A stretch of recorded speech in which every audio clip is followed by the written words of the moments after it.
सर्वांना सलाम. या आपण परमेश्वराचा जय जयकार करू. आपल्या तारणदुर्गाचा जय जयकार करूया. प्रार्थना करू. सेनाधीश परमेश्वर पित्या, आम्ही तुझं जय जयकार करीत, गीत गायन करीत तुझ्या चरणापाशी येतो. आजच्या उपासनेला तुझी कृपा अनुग्रह आम्ही मागतो. दे बापा, तू आमचं सहाय्य करता आणि मार्गदर्शक असा हो. दे बापा, आजच्या या सुंदरशा दिवसाची सुरुवात तुझ्या गोड नावाने आम्ही करतो. आजची उपासना आशीर्वादित होऊ दे व याद्वारे तुझं गौरव तू करून घे. सारा आदरमान महिमा तुला असो. प्रभू येशूच्या नावाने मागतो म्हणून तू ऐक. आमेन. या सर्वप्रथम आपण गीत गात प्रभूचरणी जाऊया. यासाठी क्वायर गीत गायनाची सेवा करेन.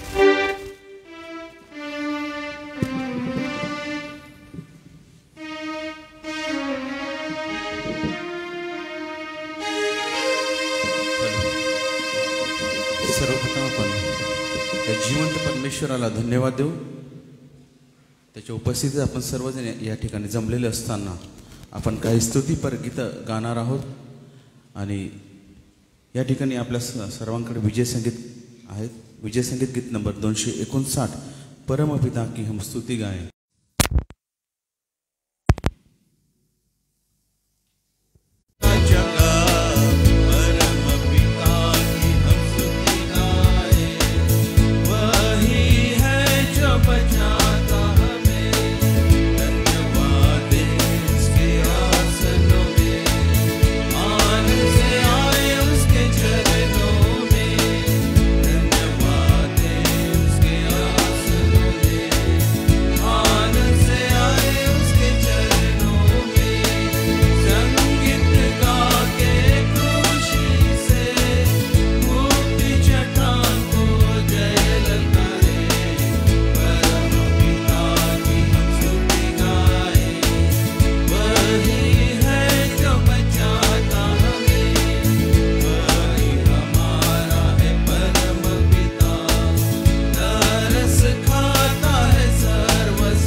संगीत गीत नंबर 262, पावन है प्रभु हमारा, उसकी जय जयकार करो. विजय संगीत गीत नंबर 262.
विजय संगीत गीत नंबर 251.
आपल्या जागेवर उभं राहू आणि गीत नंबर 52 यावेळेस आपण काढणार आहोत. नाम येशूचे आवडे विजय संगीत गीत नंबर 52.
मी सन्मान्य पाळक वर्गांना विनंती करतो, आदरणीय डॉक्टर रेव्हरंड जयकर पाळक साहेब, आपण पुढे येऊन बसावं. प्रार्थना करूया. हे दयाळू देव बापा, आम्ही तुझी स्तुती करतो, कारण की तू इस्रायलाच्या स्तवनात वसणारा आमचा दयाळू परमेश्वर पिता. ही सकाळ केवळ सकाळ नव्हे तर देव बापा, तुझ्याकडून मिळालेला आम्हाला मोठा आनंद असा आशीर्वाद आहे. आणि देव बापा, ह्या आशीर्वादाला आम्ही आनंदाने घेत असताना ही गीत गात आम्ही प्रभू आमचं मन तुझ्यासमोर मोकळ्या रीतीने उघडं करून प्रभू तुझी विनंती करतो की तू आमच्या अंतःकरणात येऊन तुझ्या अद्भुत आणि आशीर्वादित वचनांना नव्याने आमच्या जीवनामध्ये प्रज्वलित कर. आजच्या उपासनेमध्ये जे प्रियजन येत आहेत त्यांना सुखरूप मंदिरी आण. एक नवा आशीर्वाद त्यांना सुद्धा मिळू दे. सोबतच जे प्रियजन आम्ही या ठिकाणी जमलेलो आहोत, आमची प्रार्थना करणं, विनंत्या तुला सादर करणं आणि प्रभू पवित्र वचनाचा बोध घेणं हे आम्हा सगळ्यांसाठी आशीर्वादाचं असं होऊ दे. सारा आदर मान महिमा प्रभू तुला असो. प्रार्थना प्रभू येशूच्या नावाने मागतो म्हणून तू ऐक. आमेन. आज सकाळी ज्या स्तोत्रसंहितेचं आपल्याला वाचन करायचं आहे ते असणार आहे स्तोत्रसंहिता 142, साम नंबर 142. 142 हे स्तोत्र आपण काढूया. स्तोत्रसंहिता 142 जर आपल्याला मिळालं आहे तर आपण आपल्या जागेवर उभं राहावं. पहिलं वचन मी वाचेल व मंडळी आपण दुसरं वचन वाचायचं आहे. अडचणीच्या वेळी सहाय्य मिळावे म्हणून दाविदाचं मस्किल म्हणजेच बोधपर हे स्तोत्र आहे. गुहेत असताना त्याने केलेली ही प्रार्थना आहे. हे वाचत असताना आपण हा विचार लक्षात घेऊया की राजा दावीद गुहेत आहे आणि तेथून तो परमेश्वराला आरोळी मारतो. मी आपल्या वाणीने परमेश्वराला आरोळी मारितो, आपल्या वाणीने परमेश्वराची विनवणी करीतो.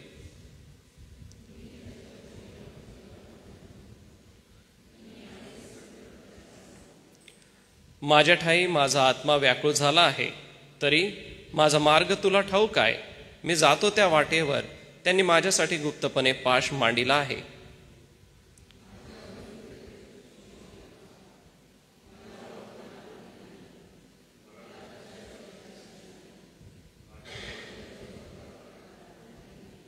हे परमेश्वरा, मी तुला आरोळी मारितो. मी म्हणतो तूच माझा आश्रय आहेस. जिवंताच्या भूमीत तू माझा वाटा आहेस.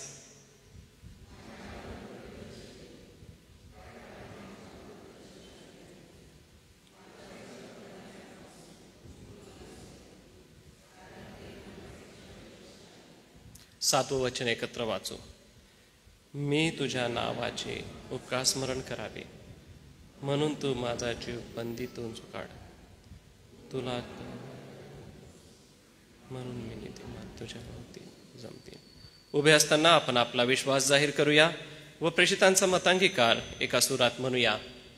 सर्व समर्थ देव जो पिता, आकाश व पृथ्वी यांचा उत्पन्न करता, त्याचवर मी विश्वास ठेवितो आणि त्याचा एकुलता एक पुत्र येशू ख्रिस्त आमचा प्रभू, जो पवित्र आत्म्याच्या योगाने गर्भरूप झाला, कुमारी मरियेच्या उदरी जन्मास आला, पंत पिलाताच्या वेळेस ज्याने दुःख भोगिले, ज्याला वधस्तंभावर खिळले, जो मरण पावला व ज्याला पुरले, जो मृत लोकात उतरला व तिसऱ्या दिवशी मेलेल्यामधून पुन्हा उठला, स्वर्गात चढला आणि सर्व समर्थ देव जो पिता याच्या उजवीकडे बसला आहे.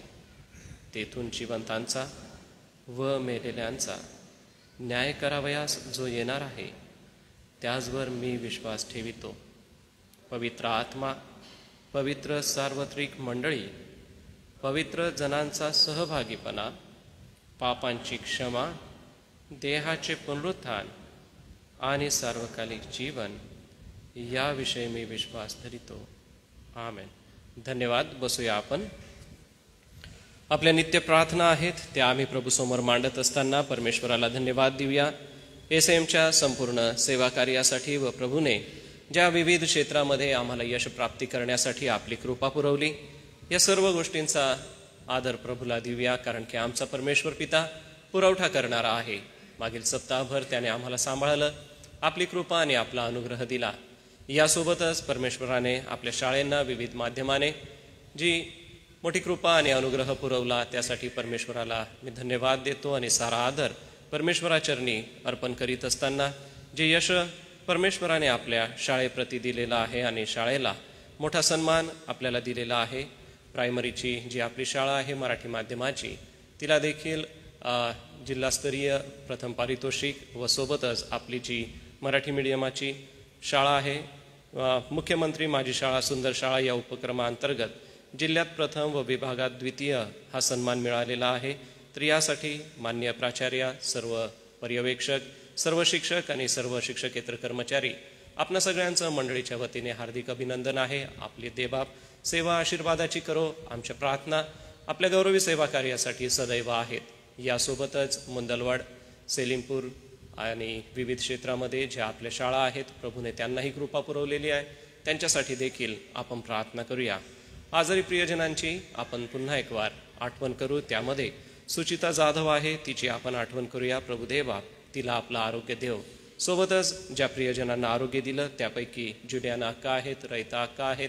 प्रभुदेवा या प्रिय बहिणींना आपली कृपा पुरवतोय, त्यांच्या आरोग्यामध्ये चांगला बदल घडवतोय, त्यासाठी देवाला सन्मान देऊ आणि सगळ्यांच्या वतीने मी प्रार्थना करतो. या आपण आपले डोळे मिटू, आपलं लक्ष देवाकडे लावूया. दयाळू प्रभू परमेश्वर पिता, स्तोत्रकर्ता दावीद राजा, गुहेतून तुला आरोळी मारतो आणि तुझ्याकडे प्रार्थनेची विनंती करतो. आम्हाला हे शिकायला मिळतं की परमेश्वरा तू आमची प्रार्थना कोठेनही ऐकतोस. मग आम्ही कधीही कुठेही तुला हाक मारली तरी तू ऐकणारा देव आहेस. कारण परमेश्वरा ऐकू येत नाहीत का तुझा कान मंद नाही आणि उद्धार करवत नाहीत का तुझा हात तोकडा नाही आहे. दे बापा आम्हाला याचा अनुभव आलेला आहे व वेळोवेळी आम्ही ती प्रचिती घेतलेली आहे आणि म्हणूनच दे बापा आम्ही मोठ्या आनंदाने मोठ्या उत्साहाने प्रत्येक दिनी आणि प्रत्येक क्षणी तुझ्या चरणापाशी येतो आणि तुझं नाव गौरवितो. यासोबतच दे बापा आम्ही तुला धन्यवाद देतो. या गौरवी सर्व सेवा कार्यामध्ये तू आपली कृपा आणि आपला अनुग्रह येथे जमलेल्या आम्हा सगळ्यांना पुरवित आहेस. दे बापा आम्ही तुझी स्तुती करतो आमच्या प्रिय मंडळीसाठी, SM साठी आणि SM द्वारे होत असलेल्या सेवा कार्यासाठी. प्रिय प्रभू आम्ही आमचे माननीय अध्यक्ष महोदय, मान्य कार्यकारी संचालक, संस्थेचे सर्व विश्वस्त या सगळ्यांसाठी तुझ्याकडे मागतो. कारण की प्रभू तू त्यांना आपली कृपा आणि आपला अनुग्रह पुरवत आहे. सोबतच दे बापा आम्ही आमच्या सर्व शाळेंसाठी तुझी स्तुती करतो. आमच्या प्राचार्यांसाठी आम्ही आभार मानतो. दे बापा आम्ही सुषमा पाडवी मॅडम यासोबतच आम्ही नूतन वर्षावळी मॅडम यांच्यासाठी आभार मानतो.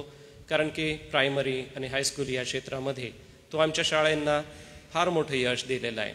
दे बापा आम्ही प्रार्थना करतो आमच्या या सर्व शिक्षक वृंदांची सेवा तू आशीर्वादित अशी कर.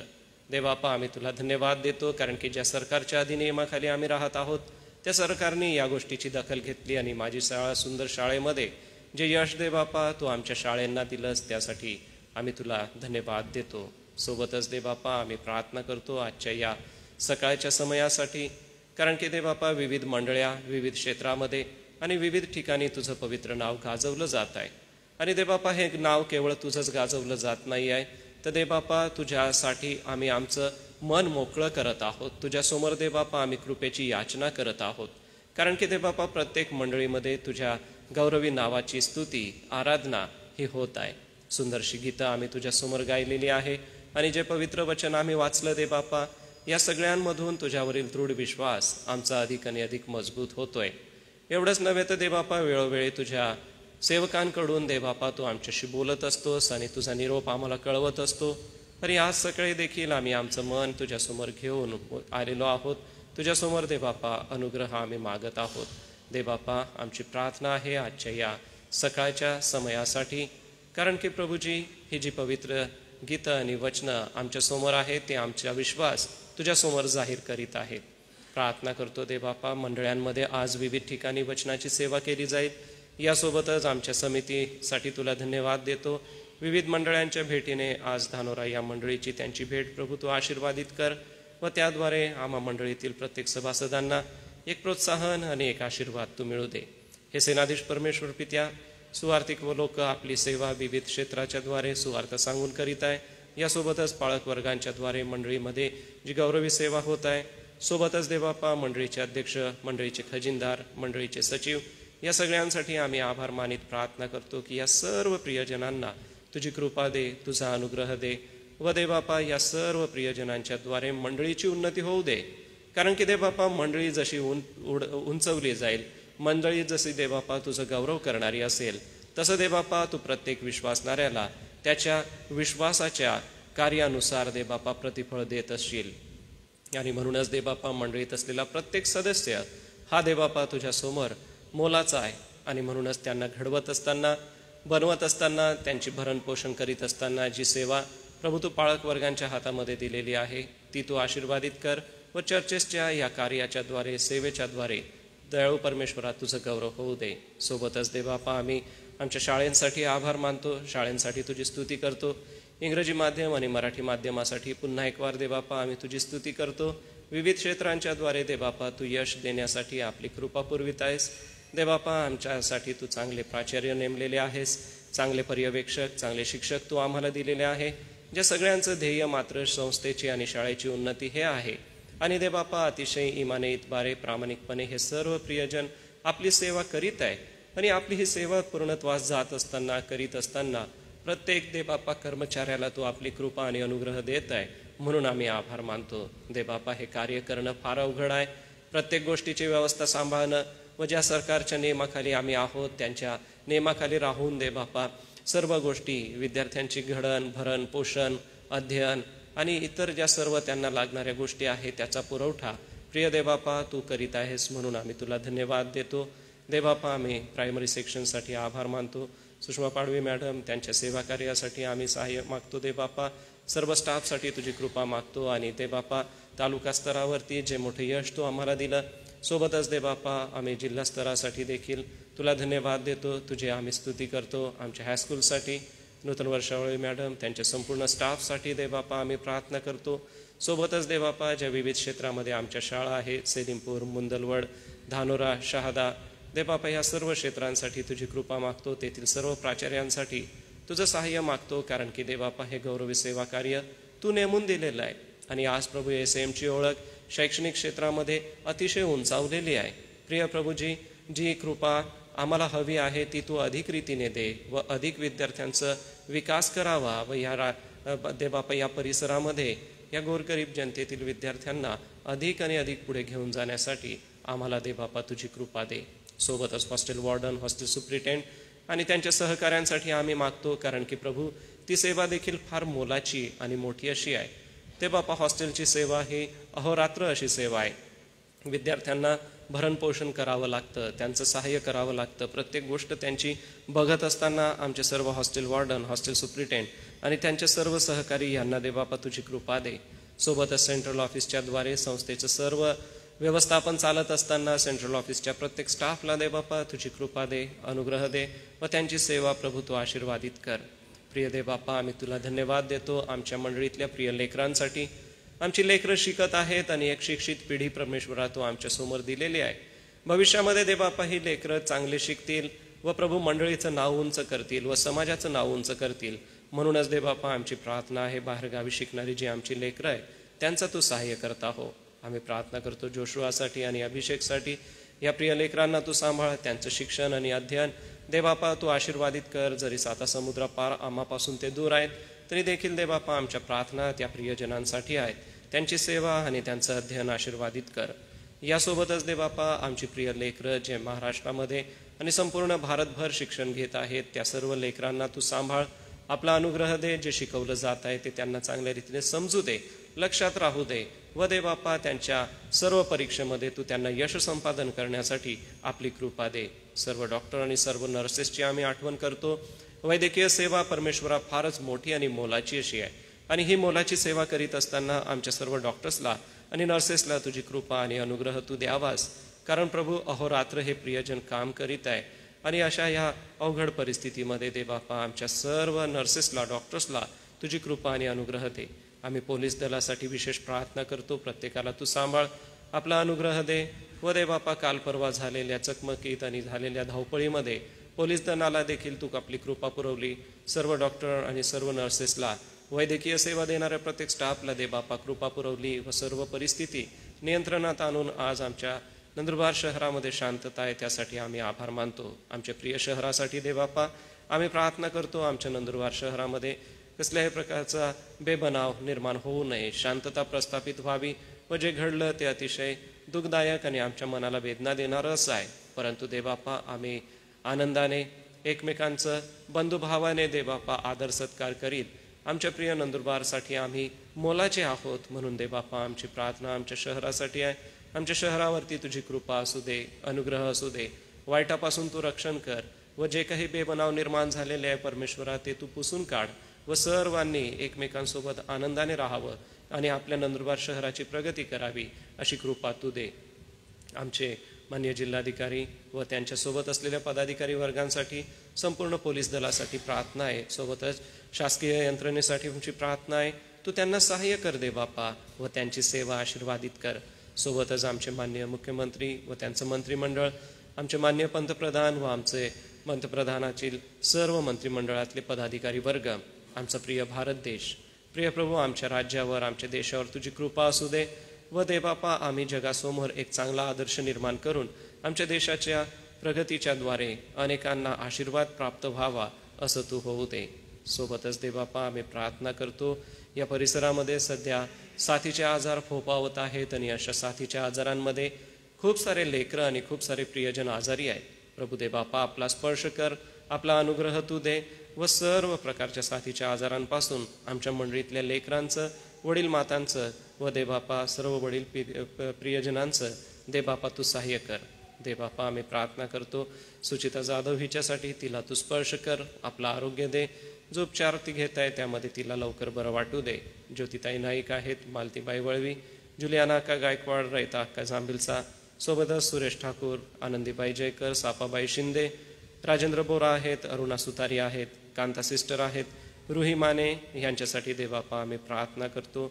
शिलास वाघमारे आहे, लताबाई वळवी, या सगळ्यांसाठी आम्ही आभार मानित प्रार्थना करतो. देवबापा या प्रियजनांना तो आपलं आरोग्य देत आहे आणि आपली कृपा पुरवित आहेत. भानुबाई नाईक यांच्यासाठी आमची प्रार्थना आहे. त्यांना देखील देवबापा तू आरोग्य देत आहेस म्हणून आम्ही आभार मानतो. आणि मंडळी, आज मंडळीतल्या आमच्या ह्या प्रियजनांची ज्यांची नावं आम्हाला कळली त्यांच्यासाठी प्रार्थना करतो की देवबापा तू त्यांना स्पर्श कर व लवकर बरं वाटू दे.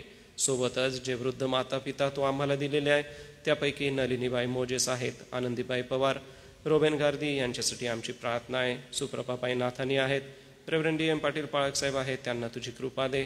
पद्माबाई साळवे, सोबतच ममताबाई डलगे आहेत, दुर्गाबाई वळवी आहेत. देवबापा आमची प्रार्थना आहे या प्रियजनांना तुझी कृपा लाभू दे, तुझा स्पर्श आणि तुझा अनुग्रह लाभू दे. कारण की देवबापा हे आमच्या मंडळीतले वडील प्रियजन आहेत, यांच्यासाठी सदैव आम्ही मागत आहोत आणि तुझी कृपा नव्याने आम्ही मागत आहोत. तू सहाय्य करता असा हो व या सर्व प्रियजनांचा मार्गदर्शक असा तू हो. सोबतच देवबापा आज आम्ही ख्रिस्त प्राप्तीचा जो परमानंद आहे त्याविषयी ऐकणार आहोत आणि यासाठी तुझ्या प्रियदासासाठी डॉक्टर रेव्हरंड जी जयकर पाळकसाहेबांसाठी आम्ही मागतो. तू पाळकसाहेबांकरवी आम्हाशी बोल व जो पवित्र निरोप तू आम्हासाठी आणून ठेवलेला आहे तो देण्यासाठी देवबापा त्यांना बोलण्यास लागणारी शक्ती दे. सोबतच प्रिय प्रभू आम्ही या तांत्रिक अडचणींसाठी प्रार्थना करतो. इलेक्ट्रिक सप्लाय आणि ऑनलाईन प्रक्षेपण आहे हे सगळं व्यवस्थित होऊ दे, जेणेकरून जे आमचे प्रियजन घरी आहेत परमेश्वरा त्यांना देखील तुझं पवित्र वचन ऐकण्याची संधी मिळेल. आणि म्हणूनच देवबापा तुझी कृपा असू दे व आजचं होणारं प्रक्षेपण देखील आशीर्वादाचं असं कर. सोबतच देवबापा अजून मंडळीत कोणी आजारी आहे त्यांचं नाव कळू शकलं नाही त्यांना तू स्पर्श करून आपलं आरोग्य दे. सोबतच आमच्या नंदुरबार शहरासाठी आम्ही प्रार्थना करतो. आमच्या शहरात शांतता नांदू दे व सर्व प्रकारच्या बेबनावांपासून आमच्या नंदुरबार शहराचं देवबापा तू रक्षण कर. संपूर्ण महाराष्ट्रामध्ये शांतता प्रस्थापित होऊ दे, कारण मागील सप्ताहामध्ये ज्या गोष्टी घडल्या त्यामध्ये प्रभू शांतता असणं फार गरजेचं आहे. म्हणून देवबापा तुझी कृपा आणि अनुग्रह तू आम्हाला दे. सोबतच देवबापा आम्ही प्रार्थना करतो येणाऱ्या या सर्व कार्याला तुझ्या हातामध्ये सोपवून तुझ्या कृपेचा अनुग्रह नव्याने तू आम्हाला दे. सारा आदर मान महिमा प्रभू तुला असो. ही प्रार्थना तारणाऱ्या येशूच्या नावाने मागतो म्हणून तू ऐक. आमेन. यावेळेला आपण दान घेणार आहोत आणि यासाठी मी क्वायरला विनंती करेल की आपण दानार्पणासाठी गीत गायन करावं. विजयसंगीत गीत नंबर 153 यावेळेस आपण काढणार आहोत. तू बोलाविले सेवा कराया प्रभू आलो आनंद. विजयसंगीत गीत नंबर 53.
ज्या कोणाचे वाढदिवस आहे कृपया आपण सांगा, आपणासाठी प्रार्थना करण्यात येईल. माझ्याकडे असलेल्या माहितीप्रमाणे आज धानोरा चर्चचा वर्धापन दिन आहे. आपण त्यांची प्रार्थनेत आठवण करूया. सोबतच आज शिरीनी अंगड यांचा वाढदिवस आहे आणि जोएल हिवाळे यांचा वाढदिवस आहे. मंडळीच्या वतीने या प्रियजनांना आम्ही शुभेच्छा देतो.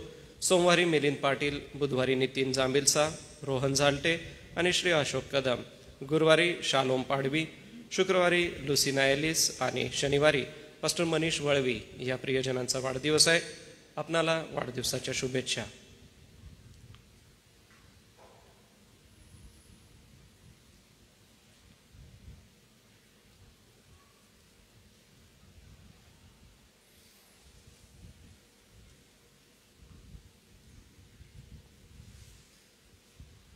शालोम मनीष पाडवी वाढदिवसानिमित्ताने उपकार स्तुतीचं दान आहे. सोबतच उषा सुरेंद्र वळवी उपकार स्तुतीचं दान आहे आणि सिल्विया वसावे यांच्याकडून दशमांश आहे, उपकार स्तुतीचं दान आहे. ते मी प्रभूच्या भांडारामध्ये अर्पण करतो. वाढदिवस व दानार्पणाच्या या प्रार्थनेसाठी सन्मान्य डॉक्टर रेव्हरंड जी जयकर पाळक साहेब, मी आपणाला विनंती करेन कृपया आपण पुढे येऊन प्रार्थना करावी.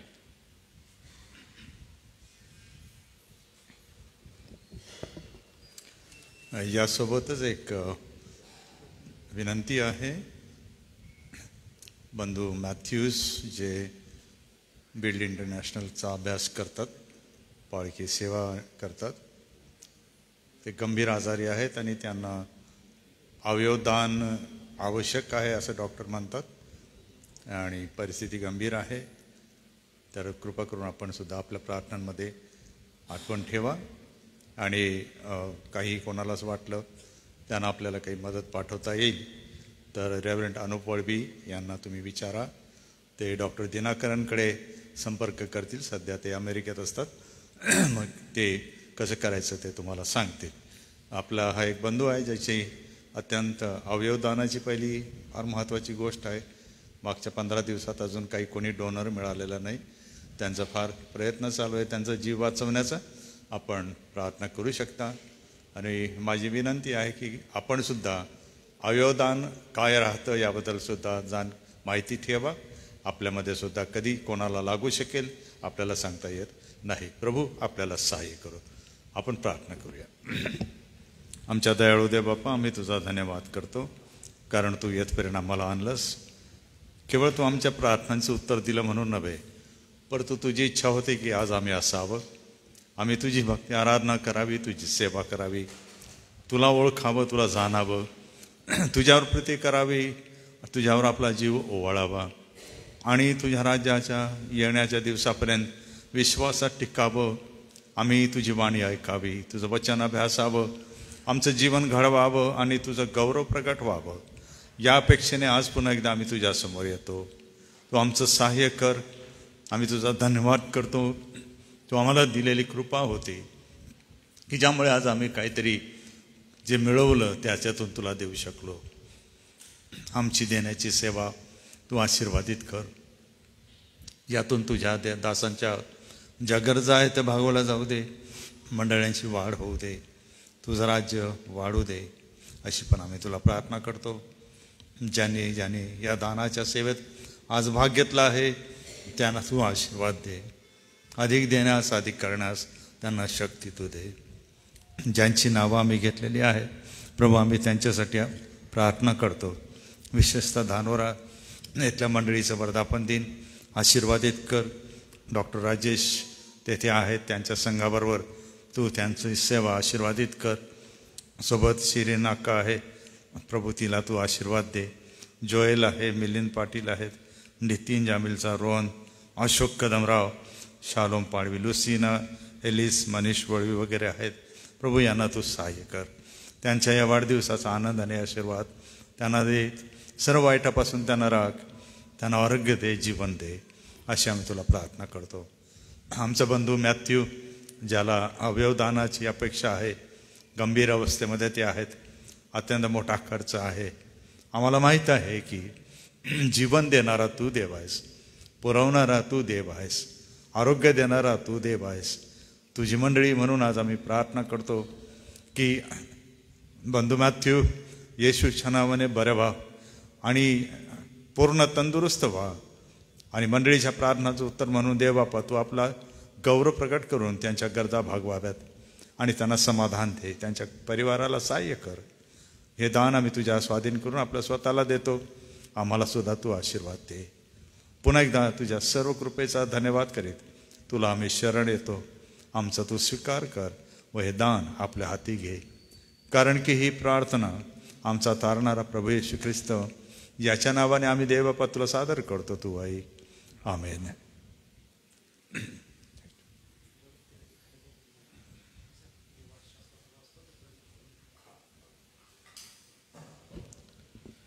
या सप्ताहासाठी सूचना आहेत. सोमवार ते शुक्रवार सकाळी 10:30 ते 11 या वेळामध्ये चर्चमध्ये प्रार्थना मनन घेण्यात येईल. बुधवारी सकाळी 9 ते 10 या वेळामध्ये चर्चमध्ये बायबल स्टडी घेण्यात येईल. डॉक्टर रेव्हरंड जी जयकर पाळक साहेब हे बायबल स्टडी घेतील. बुधवारी सायंकाळी 4 वाजता महिला मंडळाची सभा चर्चमध्ये घेण्यात येईल. आणि जी 2-7 मालिकेची पुस्तकं आहे ती माझ्याकडे उपलब्ध आहे. जर कोणाला हवी असेल तर आपण घ्यावीत. शनिवारी सायंकाळी 6:30 वाजता तरुण संघ चर्चमध्ये भरवण्यात येईल. बिल्ड एकता नेटवर्किंगच्या अभ्यासक्रमासाठी कोणाला नावे द्यायची असल्यास माझ्याकडे ती द्यावी. आणि आज चर्च सुटल्यानंतर तरुण संघाने या ठिकाणी थांबायचं आहे 5-10 मिनिटासाठी. आज आपण जे पवित्र वचन ऐकणार आहोत ते आदरणीय डॉक्टर रेव्हरंड जी जयकर पाळक साहेब यांच्याकडून आहे. आजच्या वचनाची सेवा. आजच्या वचनाच्या या सेवेकडे जाण्यापूर्वी मी आजचा जो शास्त्र भाग आहे तो वाचतो. कृपा करून आपण फिलिप्पियरास पत्र ह्याचा पहिला अध्याय काढूया.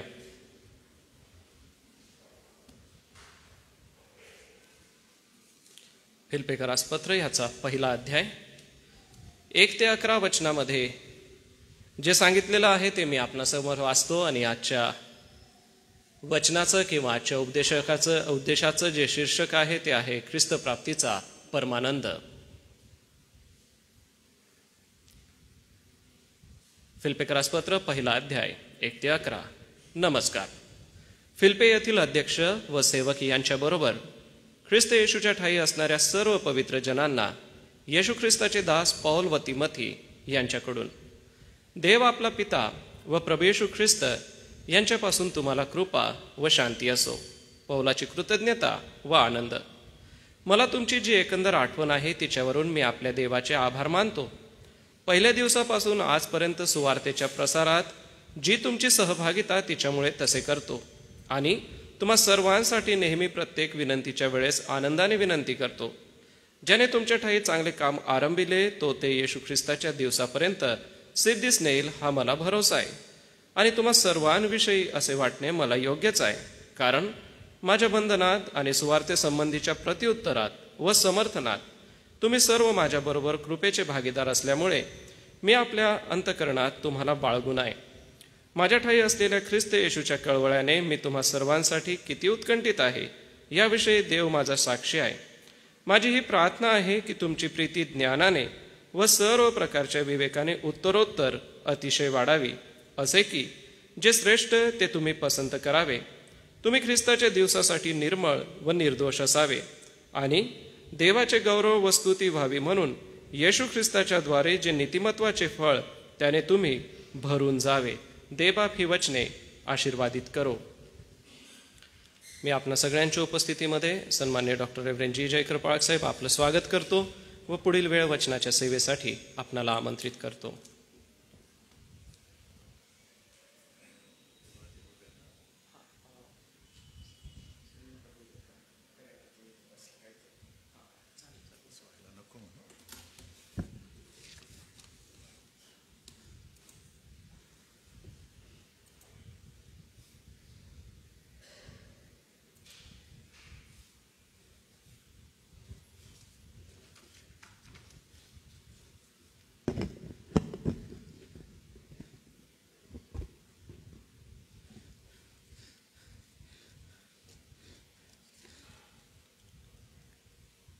देवाची स्तुती असो की पुन्हा एकदा ही संधी देवापणे आम्हा सर्वांना दिली की आम्ही एकत्र येऊन देवाचं वचन ऐकावं, वाचावं, समजून घ्यावं, देवाचा आशीर्वाद मिळवून घ्यावा.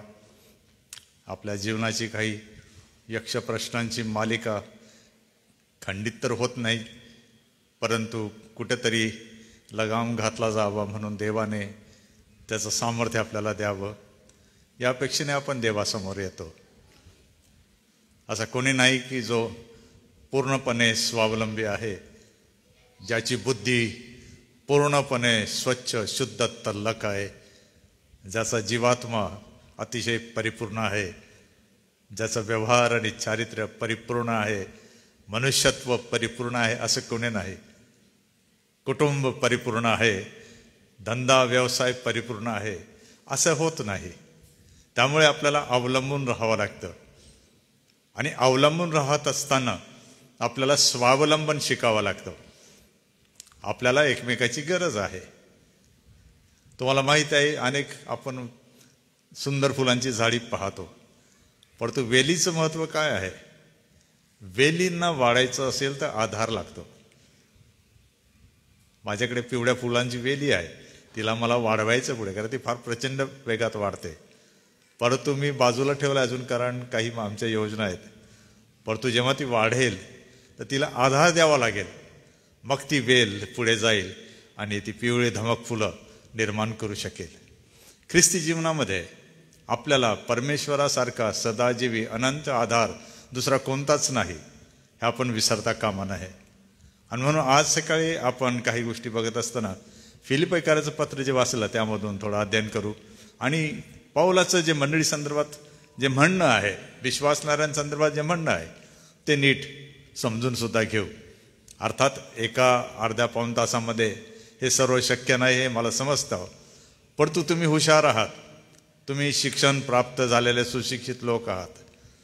आणि जे असं म्हणतात आम्हाला समजत नाही, आम्हाला येत नाही, आम्हाला वाचता येत नाही, तर बहाणेबाजी करण्यात वेळ घालवू नका.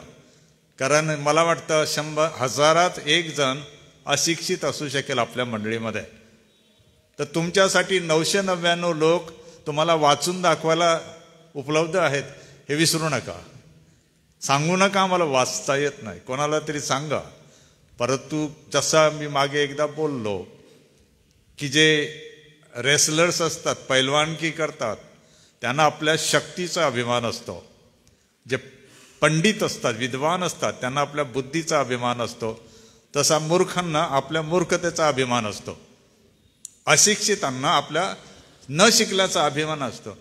नाही शिकलो आम्ही, काय करायचं करून घ्या, अशी भाषा ते शिकलेल्या लोकांना वापरतात. प्रगती होणार का त्याने? कधीच होणार नाही. पण अशी मंडळीतील अशी प्रजा ही फार धोकादायक बनते. कारण शास्त्र शिकवतं, माझ्या मुला शिक्षण विकत घे.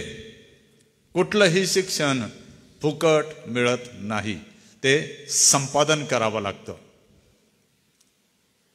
इंग्रजीत म्हटलेलं आहे, if you want to learn and know, pay attention. Pay हा शब्द महत्वाचा आहे. किंमत मोजा आणि मिळवा. आणि आजकालचं तंत्रज्ञान इतकं पुढे आहे, तर आपल्याला समजतं की किती खर्चिक शिक्षण होत आहे. परंतु त्यानंतर त्याचे फायदे सुद्धा आहेत.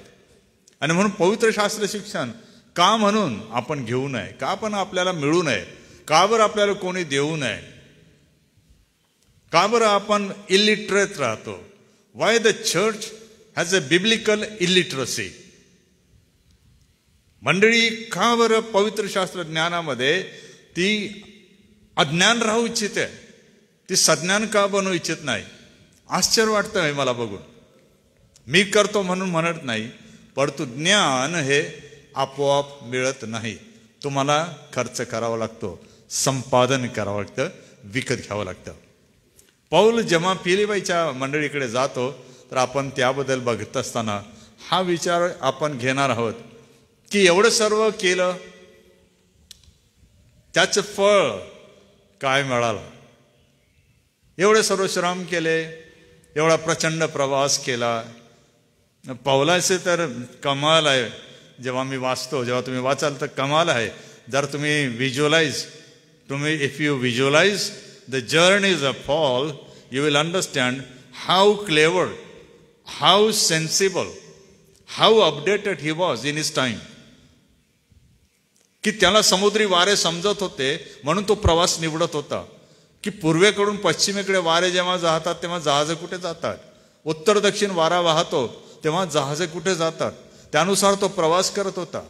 उलट्या दिशेचा वारा म्हणजे पॅलेस्टाईनकडून पश्चिमेकडे युरोपकडे जाणारा वारा जर असेल तर पौल भूपृष्ठावरून जात होता, कारण त्याला समजत होतं जहाज त्या दिशेने जाणार नाही, इकडच्या दिशेने येतील. मग 3 महिने 6 महिने वारा त्याची दिशा बदलण्या अगोदर तो तयारी करून वाट बघत असे किंवा सरळ खुशकीचा मार्ग पत्करत होता.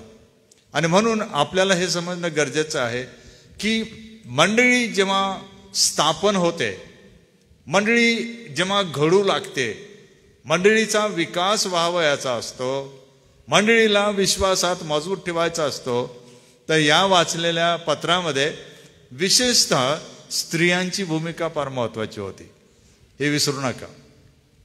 आणि मी त्याबद्दल तुम्हाला सांगणारच आहे.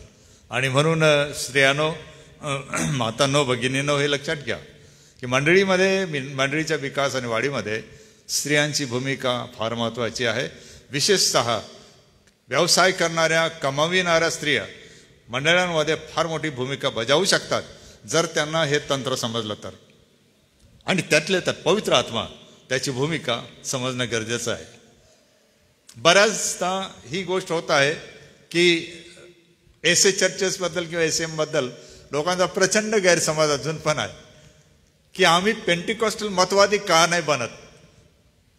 अलायन्स त्याच्यासाठी कधीच निर्माण झाला नाही. उलट पवित्र आत्म्याच्या अनुभवाने अमेरिकेतल्या कोळसा खाणींमध्ये काम करणाऱ्या, आपला देश भयंकर गरिबीमध्ये सापडलेला असताना जे स्वीडिश जीव वाचवण्यासाठी गेले, तिथे पळाले, हजारो मेले, त्या लोकांमध्ये प्रभूने काम सुरू केलं.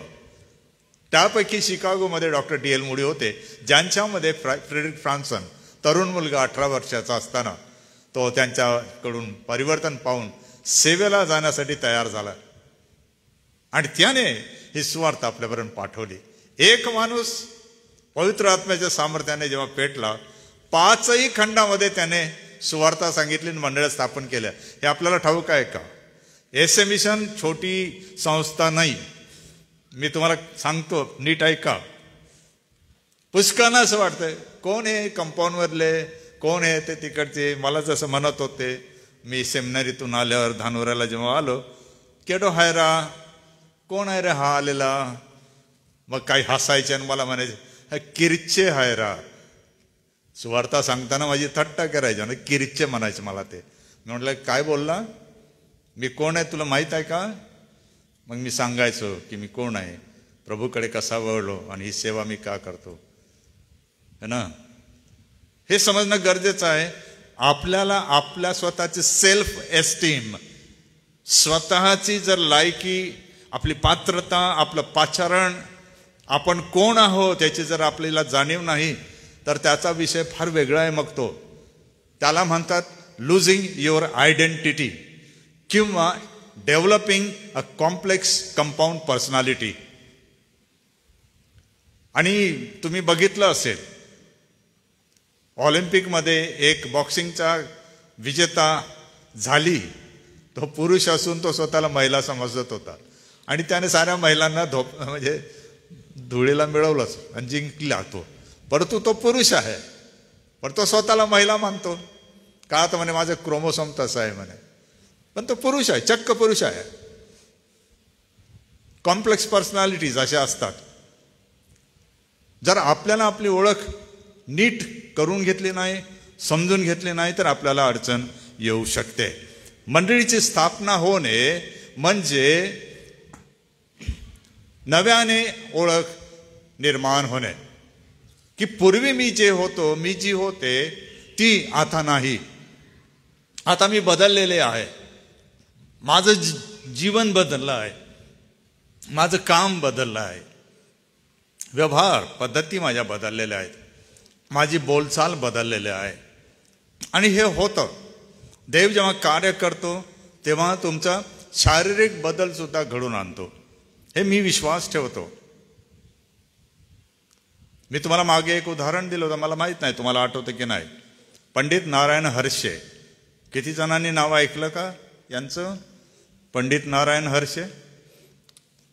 आपल्याला महाराष्ट्राची ओळख नाही, हा विद्वान मनुष्य मिशनऱ्यांना संस्कृत आणि मराठी आणि देवनागरी शिकवत असे, पण तो कधीच ख्रिस्ती झाला नाही. एका दिवशी वयाच्या 57व्या वर्षी अचानक त्याला असं वाटलं की नाही नाही नाही मी काहीतरी चूक करतोय. आणि त्याला 2 मुलं होती.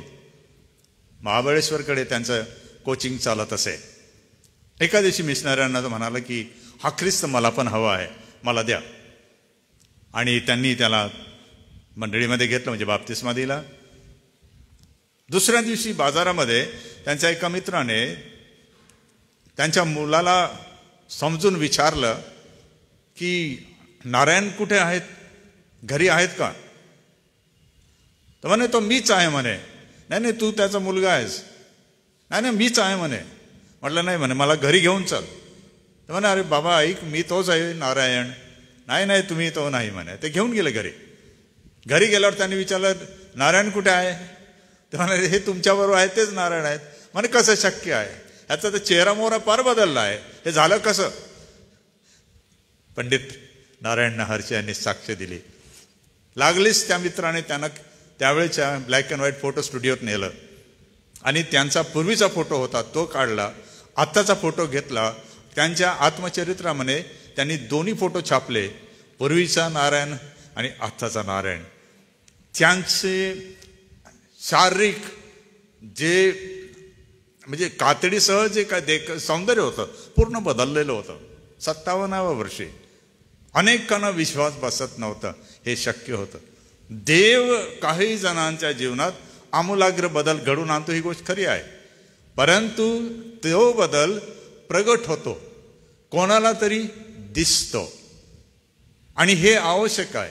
आणि म्हणून फिलिपईची मंडळी याबद्दल आपण जेव्हा विचार करतो तर ही मंडळी कशी काय प्रगत झाली, पुढे गेली, ही कशी विकसित झाली, हिने पौलासारख्याच्या प्रेषण कार्याला आणि यरुशलेम इथल्या मंडळ्यांना कशी काय मदत पुरवली, यांचं नुकसान करण्यात आलं, जाळपोळ झाली, धंदे बुडवले गेले, हे तरी कसे काय गरीब बनल्यानंतरही अनेकांना मदत करू शकले, ह्याची काही रहस्य पौल या पुस्तकामध्ये सांगतो. म्हणून जो परिच्छेद आपण वाचला त्याचा आजचा जो धडा आहे, द प्रोजेक्टर तुम्ही बघालच की पौलाचं असं म्हणणं आहे, 16 वेळेस तो म्हणतो आनंद करा असं म्हणतो या पत्रामध्ये, पण तो म्हणतो या सर्वांपेक्षा जास्त मोठा आनंद कशाचा आहे, मला ख्रिस्त प्राप्त झाला. कधीतरी ते गाणं मी गाण्याचा प्रयत्न करेल, मुझे येसू मिल गया है ना.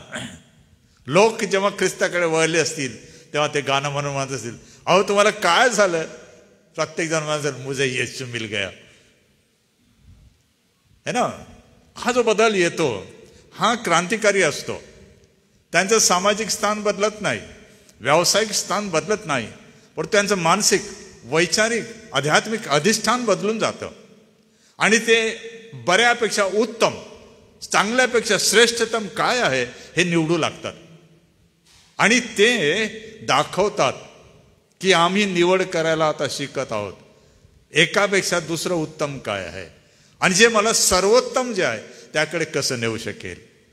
आणि म्हणून आजचा थोडा वेळ विचार करत असताना आपण यासोबत प्रेषितांची कृत्य अध्याय 16 जर आपण वाचलं तर आपल्याला समजेल की पौलाचा हा जो प्रवास आहे किंवा पौलाने फिलिपईला जाणं कसं केलं हे बघत असताना थोडं मनोरंजक त्याच्यामध्ये हा इतिहास आहे. प्रोजेक्टर काय बरोबर चालू न राहिलाच, जाऊ द्या, तोही नाराज झाला वाटतं, त्याची मुदत संपली असेल, आपण नवीन घेऊन टाकू. परंतु मी जे बोलतो त्याकडे ऐका. जर प्रेषितांचे कृत्य अध्याय 16 याकडे वळला तर हेच मी समोर क्लिप दाखवणार होतो, परंतु आता वाचावं लागेल, थोडं सहकार्य करा. प्रेषित 16 तुम्ही यामध्ये वाचाल, पौलाला जाण्याची इच्छा होती, तो प्रवासाला निघाला, तो आशिया मायनरमधून निघाला, परंतु त्यांना प्रॉब्लेम असा आला की, दिसतंय थोडंफार, ओके चला बघा तिकडे तुम्ही, तो निघाला त्यावेळेस तो त्रोवसमध्ये जे बंदर आहे तिथे होता. त्रोवसमध्ये असताना त्याला दृष्टांत झाला. जर तुम्ही नीट वाचाल वचन 11, 16-11 म्हणजे अगोदर जर वाचलं 9वं वचन तर म्हटलंय त्याला रात्री दृष्टांत झाला. त्याने बघितलं की एक मनुष्य मला हाक मारत आहे. त्याने अनुमान केला. हा शब्द फार महत्वाचा आहे. तिथे लिहिलेलं आहे, त्याने अनुमान केले की आता आपल्याला तेथे जावं लागेल. वचन 10 आहे, असे अनुमान करून. अनुमान तर्कशास्त्राचा भाग आहे आणि त्याला काळजीपूर्वक समजणं मराठीत पण गरज आहे. अनुमान म्हणजे आपला सर्वसाधारण अंदाज नाही, त्याला तर्कशास्त्र म्हणतात. म्हणजे तुम्हाला ही गोष्ट समजणं आवश्यक आहे पवित्र शास्त्राबद्दल. जेव्हा पवित्र शास्त्रातील सेवकांना, संदेष्टांना, प्रेषितांना दृष्टांत होत होते, या दृष्टांतांचा अर्थ लावण्याची पद्धत होती किंवा विज्ञान होतं. त्या वैज्ञानिक पद्धतींच्या आधारे ते सर्व मिळून एका निर्णयापर्यंत पोहोचत होते की म्हणून याचा अर्थ असा असा असावा. तर अनुमान करणे ही तर्कशास्त्राची गोष्ट आहे. वाटलं नाही, भावनिक नाही, ती बुद्धी प्रामाण्य पद्धती आहे. विशेषतः कोर्टामध्ये वकील जे युक्तिवाद करतात ते तर्क आधारित असतात आणि तर्काचा जो सारांश आहे त्याला अनुमान म्हणतात. म्हणजे inference, not the truth, it is the inference, the in conclusion of the matter is this असं ते म्हणतात. तर हा मराठीमध्ये आलेला शब्द आहे. म्हणून जेव्हा तुम्ही हे वाचाल तर हे पण समजून घ्या की कोणाला एखादा दृष्टांत झालेला आहे तर तो जेव्हा त्या संघामध्ये येतो, आपल्या सोबत्यांबरोबर असतो, तर त्याचं अर्थबोधन करण्याची पद्धत आहे. दिसला आणि कोणी सांगून दिलं याचा अर्थ असा असं होत नाही. आणि हे विशेषतः जे प्रेषित, संदेष्टे किंवा शिक्षक, बायबलचे शिक्षक जे झाले त्यांना प्रशिक्षित करण्यात येत होतं की त्यांनी असं करावं. शमूएल संदेष्टा ह्याचा प्रणेता म्हणजे प्रारंभिक पुरस्कर्ता आहे. तुम्हाला ठाऊक आहे त्याच्या किती शाळा होत्या त्यावेळेला 5 त्याच्या सेमिनरीज होत्या त्याच्या काळामध्ये. आजपासून 3000 वर्षापूर्वी तेथे संदेष्टांना शिक्षण दिलं जात होतं. अर्थबोध म्हणजे काय, देव सुद्धा सांगत होता, परंतु ते ठरवत होते हे काय. पौलाला हा जो दृष्टांत झाला त्यावेळेस त्याने त्रोवसमध्ये ठरवलं सर्वांनी मिळून, नाही देव आम्हाला नेतोय. मग ते लागलीच निघाले, समथ्रके येथे आले, तेथून पुढे ते फिलिपीकडे वळले आणि तेथे काही दिवस राहिले असं तुम्हाला वाचायला मिळेल. काही दिवस राहिल्यावर तिथे त्यांना लक्षात आलं एका नदी किनारी स्त्रियांचा प्रार्थना गट आहे. तेथे जाऊन ते बसले आणि त्यांच्याशी बोलू लागले. मी अभ्यास करताना मला आश्चर्य एका गोष्टीचं वाटत होतं की फिलिपीच्या या महिलांना जसा प्रेषित पौलाचा नेहमीची त्याची जी पद्धत होती की सभास्थानात जाऊन तो शिक्षण द्यायचा. जेथे जेथे गेला प्रथम सभास्थान. या ठिकाणी तो अनेक दिवस राहून, सभास्थान होतं की नाही माहीत नाही, पडतो त्या स्त्रियांच्या गटांकडे गेला. मला आश्चर्य वाटलं की पौलाने असं कसं केलं. याची 2 कारणं असू शकतात. एक म्हणजे सभास्थान तेथे नसावं किंवा नेहमीप्रमाणे स्त्रिया नगण्य मोजल्या जात होत्या, त्यांना सहसा अशा ठिकाणी प्रवेश पण दिला जात नव्हता, किंवा विधवा असतील किंवा खालच्या दर्जाच्या रक्ताने वंशाने असतील, जातीने असतील तर त्यांना प्रवेश नव्हता. त्यात लोदिया आहे, तिच्याबद्दल काही जास्त नाही माहिती की तिला लेकरं बाळ होती का नाही, म्हणजे तिचा विवाह झाला की नाही, ती व्यावसायिक आहे, कदाचित ही शक्यता विधवा असावी, त्यामुळे तिला सुद्धा प्रवेश नसावा. म्हणून ती आणि तिच्या सोबतीचे काम करणारे ज्या महिला आणि घरातले काम करी ते तेथे होते, कारण ते सर्व वस्त्र विणण्याच्या व्यवसायात होते. आणि ही किरमिजी रंगाची वस्त्रे निर्माण करणारी स्त्री, तिला जुना करार ठाऊक होता, ती विश्वासणारी होती, येशू तिला ठाऊक नव्हता. हे पौलाच्या लक्षात आलं आणि पौलाने मग पुढे तिथे स्वार्थ सांगून देवाने तिचं मन उघडलं किंवा वळवलं आणि तिने आपल्या घरी ज्यांना आश्रय दिला. पौलासोबत काय काय असेल तुम्ही अंदाज करा. तो एक राहुटा बनवणारा एक व्यावसायिक पण आहे.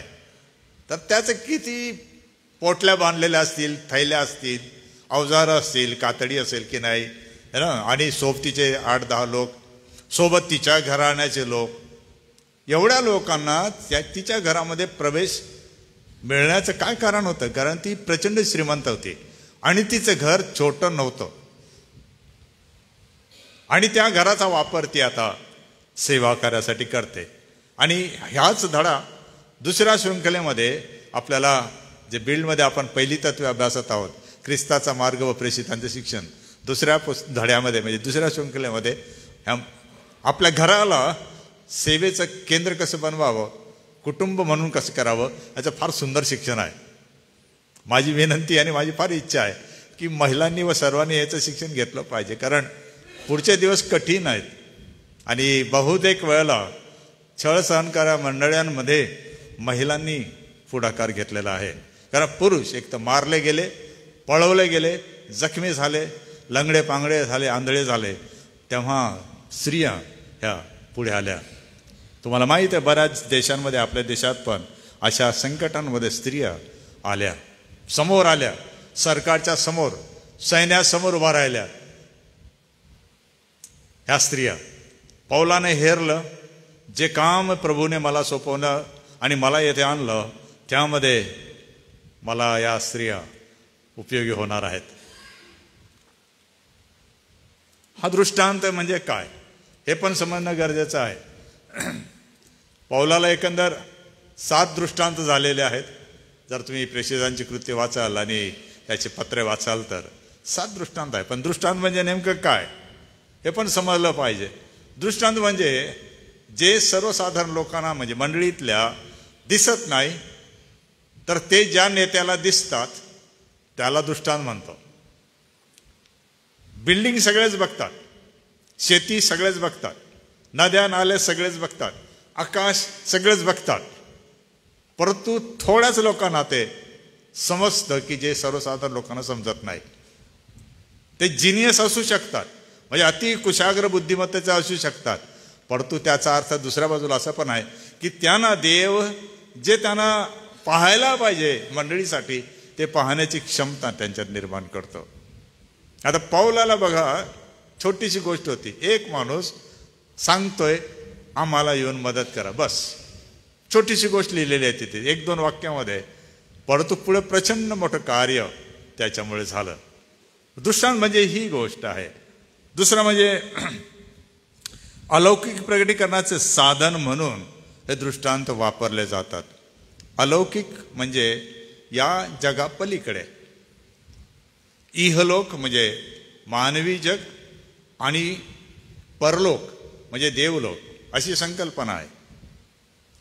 या इहलोकापलीकडे, नाशवंत जगापलीकडे असणारा जो अविनाशी देव आहे त्याची इच्छा समजून घेण्यासाठी सुद्धा माणसाचे डोळे उघडले जातात किंवा त्याला दाखवलं जातं आणि त्यांना आपण म्हणतो दृष्टांत. प्राणी या सदृश्याच्या काही गोष्टी दाखवल्या जातात दृष्टांतामध्ये. उदाहरणार्थ प्रेषितांची कृत्य अध्याय 10 पेत्राला दृष्टांत झाला. काय पाहिलं त्याने? एका चांदव्यामध्ये म्हणजे एका टोपल्यामध्ये मोठ्या सर्व प्रकारचे प्राणी त्याने पाहिले आणि आज्ञा झाली, उठ मारून खा. तो म्हणाला, मी कसं काय खाऊ? मी शुद्ध अशुद्ध जाणणारा माणूस आहे, मी खाणार नाही, अशुद्ध ते मी खाणार नाही. 3दा झालं आणि ते गेलं. पेत्राला कळलंच नाही. तितक्यात खाली कोणीतरी हाक मारताना दिसलं, अहो पेत्र महाशय इथे आहेत का? आणि पेत्राला एकदम देव म्हणतो, तुला माणसं आलेलीत बोलवायला, तुला जावं लागेल. पेत्राचा दृष्टांत एकदम आपल्या डोक्यापलीकडे. कसं आहे, त्याला लागली होती भूक, जेवण तयार होत आहे, वरती धाब्यावर जाऊन प्रार्थना करतो आणि प्रार्थना करताना त्याला दृष्टांत होतं. विचित्र ते आहे, त्याबद्दल कधीतरी बोलता येईल. कारण आजकाल सुळसुळाट आहे, पुष्कळ जण सांगतात आम्हाला दृष्टांत आहे, दृष्टांत आहे, जरा समजणं कठीण आहे. म्हणून या गोष्टी ज्या आहेत त्या मी तुम्हाला दिलेल्या आहेत, मी त्या टाळतो. आपण सरळ पुढे जाऊ की हे पत्र जे लिहिलं ते लुकाने लिहिलं. म्हणजे लूक त्याचा सेक्रेटरी होता पौलाचा. या वेळेला लूक या फिलिपीचा प्रसिद्ध वैद्य होता. त्याचा व्यवसाय तिथे होता किंवा तिथे तो गेला आणि इसवी सन 51 ते 57 या 6 वर्षादरम्यान तो तेथे मंडळीला आधार झाला. आणि नंतर मग पौलाबरोबर तो प्रवासाला पण निघाला. पण पौलाची कदाचित अशी स्थिती असावी की त्याला लिहिताना जड गेला असावं काही कारणामुळे, किंवा तो कामात व्यस्त असेल तंबू शिवण्याच्या, हात थकून जात असतील, अक्षरे बरोबर येणार नसतील, वळणावर नसतील. मग त्याने लूकाला घेतलं. लूक विद्वान होता. मग त्याने त्याला डिक्टेट केला, म्हणजे मौखिक त्याला पत्र सांगितलं आणि लूकाने हे पत्र लिहिलं. पौलाची कदाचित अशी इच्छा असावी की हा शिकलेला माणूस आहे, याची मदत घेणं चांगलं आहे, पण मी ह्याला कसं सांगू, ह्याला काही वेगळं मी सांगायला पाहिजे की जेणेकरून त्याला प्रेरणा मिळेल. त्याने सांगितलं असतं माझं डोकं दुखतंय तर ठीकच होतं, पोट दुखतंय ठीकच आहे, मी थकलोय ठीकच आहे. पण तू पौल आपल्या क्षमतेचा वापर करून समोरच्याला पुढे कसं नेता येईल, त्याला उपयोगी कसं करता येईल हे बघतो. आणि त्याचा व्यवसाय वेगळाच आहे. तो डॉक्टर आहे, तो रुग्ण तपासणारा माणूस आहे. पौल त्याला आपला सचिव बनवतो. लिहितं बरं मी जरा तुला सांगतो. पौलाचं ऐकलं त्याने, आनंदाने हे पत्र लिहून पौलाला दिलं आणि ते पत्र त्याने फिलिपीच्या मंडळीला पाठवलं. कारण ह्या वेळेस पौल हा बंदिवासात होता आणि भेट दिली तेव्हापासून तर बंदिवास रोममध्ये ह्या दरम्यान 10 वर्ष लोटलेली असतात, हे लक्षात घ्या. म्हणून जेव्हा आपण अशी पत्रे किंवा बायबल वाचतो, कालखंड फार महत्वाचा आहे समजणं. आणि कालखंड न समजल्यामुळे अंदाजाच्या भरोश्यावर आपण काही बोललो तर we don't do justice to the text, we use text as a pretext. जर आपण नीट अध्ययन करून जर काही प्रवचन किंवा संभाषण केलं नाही तर आपण आपल्या समर्थनार्थ देवाच्या वचनाचा आधार घेतो. ते चुकीचं आहे. पौल तसं करत नव्हता. पौलाला जे सांगायचं आहे त्याच्यासाठी तो दुसऱ्यांचा आधार जरूर घेत होता, पण पहिले तो देव काय सांगतो हे सांगतो. आणि तो फिलिपीकराच्या पत्राची प्रस्तावना जर तुम्ही पाहिली तर तुम्हाला समजेल. अशा प्रकारे 10 वर्षानंतर हे जे पत्र लिहिलं गेलं ते समजणं गरजेचं आहे. लूकाने मी तुम्हाला दिलेलं आहे. मी वेळेच्या अभावी वेगाने जातो. अनेक पत्र लिहिलेली आहेत आणि या पत्रांमध्ये तुम्हाला काही पत्र आहेत म्हणजे 2 कोरिंथ लूकाने चिटणीस म्हणून लिहिलं, कलेसेकराचं पत्र चिटणीस म्हणून लिहिलं, 1-2 थेसलोनिकाकरास पत्र चिटणीस म्हणून लिहिलं आणि फिलेमोनाचं पत्रसुद्धा लूकाने चिटणीस म्हणून त्याचं सेक्रेटरी म्हणून लिहून पाठवलं. पुढे प्रेषिताचं तुम्हाला पाचारण आणि मंडळी कशी अस्तित्वात आली हे सांगत असताना तुम्हाला मी सांगितलं आहे की पौलाचं पाचारण मागे बोललो, कसं त्याचं पाचारण झालं. देवाने त्याला ख्रिस्ताच्या द्वारे दृष्टांत रस्त्यावर भर दुपारी दिला. कमाल आहे. म्हणजे प्रवासात घोड्यावर होता, कारण तो खाली पडला तर शक्यतो घोड्यावर तो निघाला असेल आणि तो पडला है ना. भर दुपारी पेत्र भर दुपारी दृष्टांत झाला. समजणं गरजेचं आहे. आपल्यामध्ये डॉक्टर बेनर पवार आहेत. ह्या मानसिक ज्या अवस्था आहेत याबद्दल कधीतरी त्यांनी जर आम्हाला शिकवलं तर फार बरं होईल. स्वप्न आणि दृष्टांत आणि आभास म्हणजे व्हर्च्युअल रियालिटी, आभासी जग काय राहतं समजणं गरजेचं आहे. त्याच्याने धोका कमी होतो. अनेक जणांना असं वाटलं मला देवाने दृष्टांत दिला, ते तसं नाही. माझी इच्छा देवाचा दृष्टांत होत नाही हे समजून घ्या. देवाची इच्छा देवाचा दृष्टांत असतो. मला असं वाटलं मी केलं, ती कौशल्य आहे, कला आहे, तुमची अंत प्रेरणा आहे. म्हणून ह्या गोष्टीकडे लक्ष देणं गरजेचं आहे की पौल म्हणतो की मला आता पवित्र आत्म्याच्या प्रेरणेने माझी रवानगी झाली. तो निघाला. त्याने पहिले गृहप्रेषण कार्य केलं. हा एक विषय मी तुमच्यासमोर सादर करत आहे मंडळीच्या पुढाऱ्यांसाठी, मंडळांसाठी. What is the home mission? गृहप्रेषण कार्य कसं केलं जातं, कसं करायला पाहिजे हे शिकावं लागेल. आता आपण एक्लेसियास्टिकल वर्क करत आहोत. मंडळीच्या अंतर्गत आपण सेवा करत आहोत. पण मंडळीच्या अंतर्गत कोणती सेवा आहे? रविवारची उपासना एक भाग आहे, गीते कॉयर एक भाग आहे, बायबल स्टडी एक भाग आहे, परंतु कृती नाही आहे त्याच्यामध्ये. मिशन प्रेषण कार्य ही कृती आहे. की उदाहरणार्थ वैद्यकीय व्यवसाय करणारे सर्व मिळून एकत्र काय करू शकतात? शिक्षक एकत्र काय करू शकतात? सर्व वॉर्डन्स काय करू शकतात? सर्व घरी असणारे वयोवृद्ध काय करू शकतात? खूप काय करू शकतात. शिकलेले सवरलेले प्राध्यापक मंडळी काय करू शकतात. रिटायर झालेले काय करू शकतात. समजणं गरजेचं आहे. पहिल्यांदा मी 90मध्ये स्वीडनमध्ये गेलो होतो, तेव्हा मी हे शिकलो की एका छोट्याशा मंडळीमध्ये मला नेलं. तेव्हा हे आपले सपोर्ट करणारी मंडळी आहे. ठीक आहे म्हटलं, जाऊया. 12-14 लोक असतील फक्त, आणि सर्व वयस्कर होते. आणि मंडळीचं ते झाल्यावर, दान झाल्यावर मला म्हणे आपल्याला अजून काही लोकांना भेटायचं याच गावामध्ये. म्हटलं जाऊया. गेलो. मला एका आश्रमामध्ये नेण्यात आलं. वयोवृद्ध लोकांना ठेवतात तिथे. तिथे जवळजवळ सर्वच बिछाण्यावर थोडं वरती करून माझी वाट पाहत बसले होते. पण जवळजवळ त्या सर्व महिला होत्या, पुरुष 1-2च होते, 8-10 असतील. त्यांच्या इथे छातीवर त्यांचे हात आणि मी दोरे बघितले. मग विचारलं हे काय करतायत? हे विणकाम करतात लोकरीचं, आणि ह्याच्यातून जे निर्माण केलं जातं त्याचे पैसे आपण करतो विक्री करून, आणि ते भारताला पाठवतो म्हणे. मी म्हटलं बिछाणावर पडल्या पैसे उभे करतात, काय कमाल आहे. आपण शिकतो पण कृती, त्याला समर्पक कृती आवश्यक असते. पौलाच्या द्वारे आपण हे बघणार आहोत की पौल या स्वतःला पहिले अंत्योकियाच्या मंडळीला त्याने समर्पक म्हणजे उपयुक्त कृती दिली. काय? जगामध्ये जायचं आहे का? प्रभू येशू ख्रिस्ताची प्रीती प्रगट करायची आहे का? तर आपल्याला जावं लागेल. मग पूर्वतयारीचा काळ जवळजवळ 10 वर्ष आहे त्याने घालवला. एक दिवस पवित्र आत्मा म्हणाला याला पाठवा.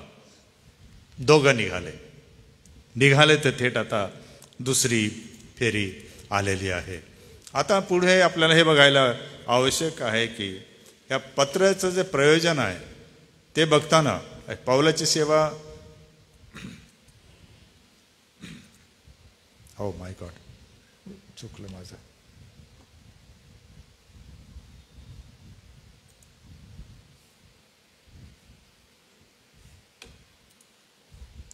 पौलाची सेवा बघत असताना आपल्याला हे लक्षात घेणं गरजेचं आहे की ही सेवा त्याने जे केली, तो आला, काही दिवस राहिला. नदीकाठी स्त्रियांचा प्रार्थना गट होता, त्यामध्ये त्याने त्याचं जे म्हणणं होतं ते सांगितलं, ख्रिस्ताची घोषणा केली, परिवर्तन झालं.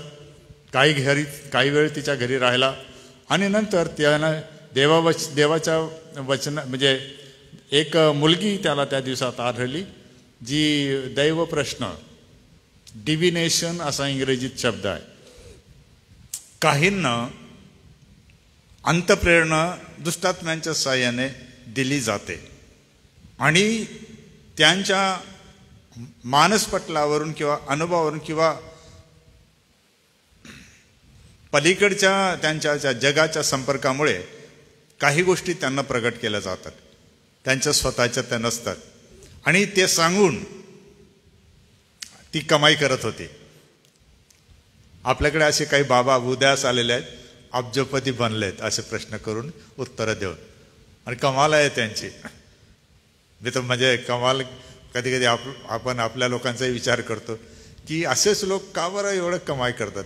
त्यांचा उद्देश पैसाच आहे शेवटी, दुसरं काही नाही. कारण त्यांना सुद्धा कोणीतरी गुलाम करून ठेवलेलं असतं, आणि ती जी पारलौकिक म्हणजे सैतानी शक्ती आहे, ती तिच्या बंधनामध्ये गेल्यानंतर तिच्यातून सुटणं ही फार वेगळी गोष्ट आहे. पण अशी एक महिला, एक तरुण मुलगी होती, तिला बरं केल्यामुळे म्हणजे ते भूत तिच्यातून गेल्यामुळे तिथे त्या माणसाचा धंदा बुडाला. त्यांनी आरडाओरड करून तक्रार केली, आणि मग पौलाला पकडण्यात आलं, त्याला फटके मारण्यात आले, आणि त्याचा परिणाम झाला की मग गोंधळ त्या शहरात आला, अटक झाली, कैदेत ठेवलं. आता कैदेत ठेवलं तर चुपचाप बसावं ना पौलाने पण. पण तो तिथे आता काय करू, रात्रीचा सिलास होता सांगती, अरे दोस्त काय करू रे, झोप नाही लागत, एक पाय खोड्यामध्ये, म्हणजे खोडे म्हणजे एक लाकूड, त्याच्यामध्ये पोकळी पाय जाईल एवढी, आणि तिला परत बंद करायचं आहे, त्याच्या खोडा म्हणतात.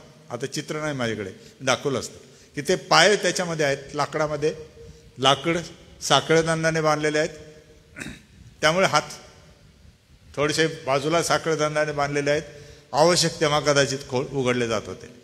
आता कंटाळला असेल पौल तर रात्री तो म्हणतो, सिलास चलो एक गाना हो जाए. कैदेमध्ये मध्यरात्री पौल आणि सिला सुरू होऊन जातात, बोलो जय मसीह की जय. हे गाणं तेव्हा नव्हतं, पण सांगतो मी, सुरू होऊन गेलं ते. काय झालं गाणं गाण्यामुळे? तुरुंग हादरला, भूमिकंप झाला. कमाल आहे, देवाची स्तुती करण्यामध्ये किती सामर्थ्य आहे. केवळ तुरुंग हादरला का भूमिकंपामुळे? चमत्कार तो नाही आहे, चमत्कार हा आहे यांच्या साखळदंड आणि बंधनातून सुटले कसे, कारण ते अशक्यच होतं. भूमिकंप नैसर्गिक, पण तू जे लॉक केलेलं आहे पायाला हाताला, असं म्हटलं तर साखळदंड पण तुटले. ते देवदूत देवाने पाठवला, त्याने हे सर्व केलं. यांना बाहेर काढलं, तोपर्यंत जेलर येतो. तो म्हणतो, अरे हे काय झालं, सर्व कैदी पळाले असं वाटून आत्मघात करतो. तितक्यात पौल ओरडतो, असं काय करू नको. त्याला सुवार्ता सांगून त्या रात्रीच तो बाप्तिस्मा घेतो आणि येशूचा अनुयायी बनतो आणि मंडळीला आधार होतं. मग प्रारंभिक मंडळांचे फिलिपीचे आधारस्तंभ, आता पौलानंतर लूक तयार झाला, नंतर हा जेलर तयार झाला, त्याचा परिवार तयार झाला. तिकडे लुदिया आणि त्याचा परिवार तयार झाला. प्रारंभिक मंडळी या प्रकारे स्थापन झाली. एक, प्रेषण कार्य करण्यासाठी कोणाला तरी देवाने पाठवलं, तो प्रामाणिकपणे निघाला. 2, ही रवानगी पवित्र आत्म्याने केली होती म्हणून तो निघाला. 3, या 16व्या अध्यायाबरोबर 15वा अध्याय वाचा. पौल याकोबाकडे जातो यरुशलेमला, सर्व प्रेषित आणि महामंडळाला भेटतो, आपली अडचण सांगतो की आजकाल लोक म्हणतात मोशेचं नियमशास्त्र पालन केल्याशिवाय तुम्ही ख्रिस्ती होऊ शकत नाही, तर काय करू मी? पौलाची नम्रता बघा, आपल्या बुद्धीच्या मानाने त्याने विचारायची गरज नव्हती, पण तो गेला आणि सांगितलं, सल्ला घेतला, त्याला दिलेलं सल्ल्याचे पत्र घेतले आणि तो गावोगावी जेथे गेला तेथे तो देत गेला.